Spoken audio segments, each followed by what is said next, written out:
Le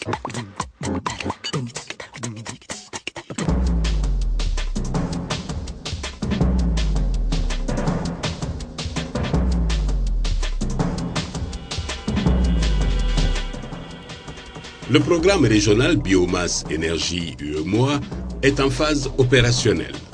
Des projets dans différents États ont entrepris des actions visant à promouvoir des énergies renouvelables et à assurer la diversification des ressources énergétiques.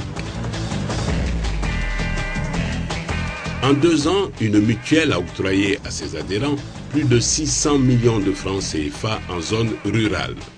Il s'agit d'une composante de la mutuelle verte créée par le projet de gestion des écosystèmes du Sénégal, un projet visité par les reporters de Wari.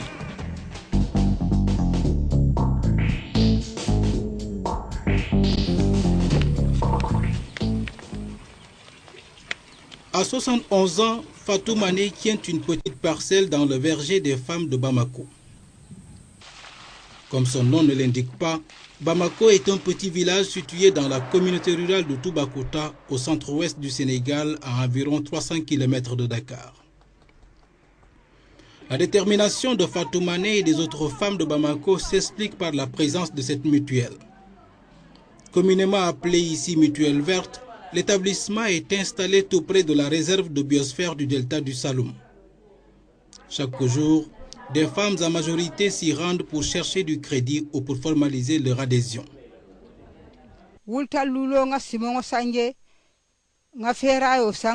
J'ai obtenu 500 000 francs CFA de crédit de la mutuelle pour les groupements de femmes.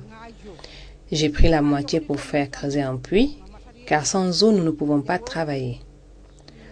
Ensuite, j'ai pris l'autre moitié pour acheter du matériel, des semences d'oignons, d'aubergines, de carottes.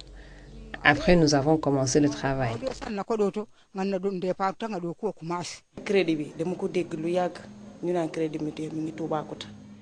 J'ai entendu parler de cette mutuelle depuis longtemps.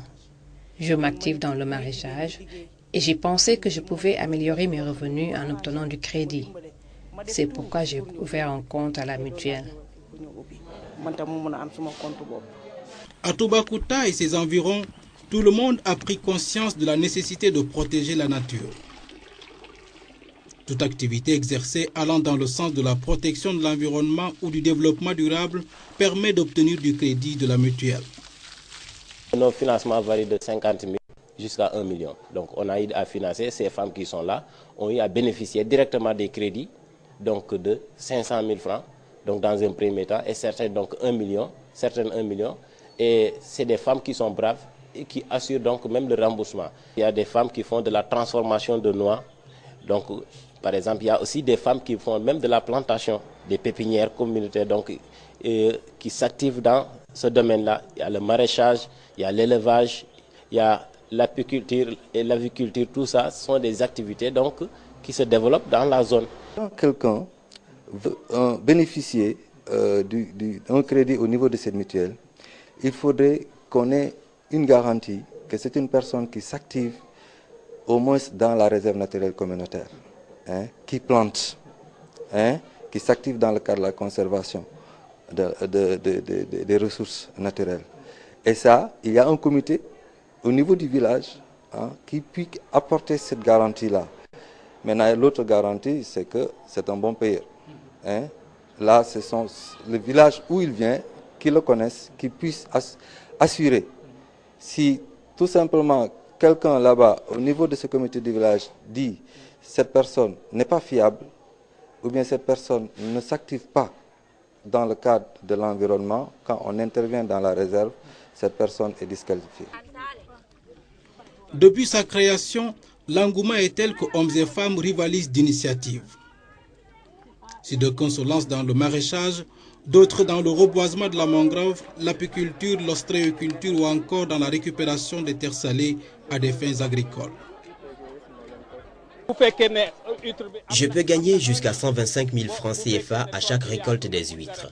L'ostréiculture est très rentable. Regardez, j'ai même construit une grande maison de 5 pièces avec ce que je gagne. Il y a quelques années, les habitants du village exploitaient de façon irrationnelle la réserve forestière et la mangrove. Le président du comité intervillageois s'en souvient encore. En ce moment, ils coupaient la mangrove pour aménager leur toiture de cases ou des bois de chauffage. Mais juste en ce moment, il n'y avait pas la sensibilisation, ils n'avaient pas compris que vraiment ce qu'elles font, c'est vraiment détruire la nature. Donc au moment où nous sommes, donc, nous devons tous nous faire une contribution pour protéger vraiment la mangrove.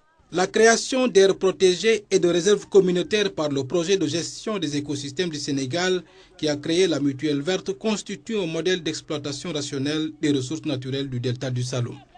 Le projet intervient à 3 niveaux. Bon, comme je vous l'ai dit, il y a le parc.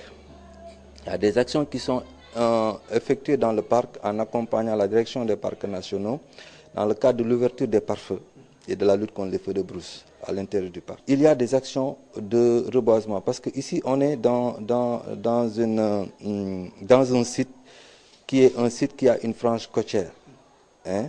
Donc c'est ce que donc il y a une partie qui est occupée par la mangrove, qui est plus ou moins dégradée, où il y a des actions de régénération qui sont effectuées. Bon, il y a des actions aussi pour accompagner dans le cadre de la récupération des terres salées. Bon, il y a quelques 530 hectares qui ont pu être récupérés par des techniques simples de mise en place de diguettes anti-sel. Près de 70 millions ont été octroyés à plus de 600 adhérents de la mutuelle depuis sa création il y a 2 ans. Le succès aidant, le ministère de l'Environnement, initiateur du projet, envisage tout simplement de l'étendre au reste du Sénégal où les populations sont confrontées aux mêmes préoccupations. C'est un exemple réussi et qui va essaimer sur le plan national. Partout intervient le PJS, comme au Ferlo, comme dans le Sine. Et même si le PJS n'intervient pas dans les autres régions, je pense que c'est la voie. C'est dire que les hommes qui jouent un grand rôle dans la dégradation de l'environnement peuvent aussi être des acteurs de préservation de l'écosystème. Il suffit de trouver la bonne idée et de prendre la bonne initiative qui permette aux populations de trouver leur compte dans une exploitation rationnelle des ressources naturelles.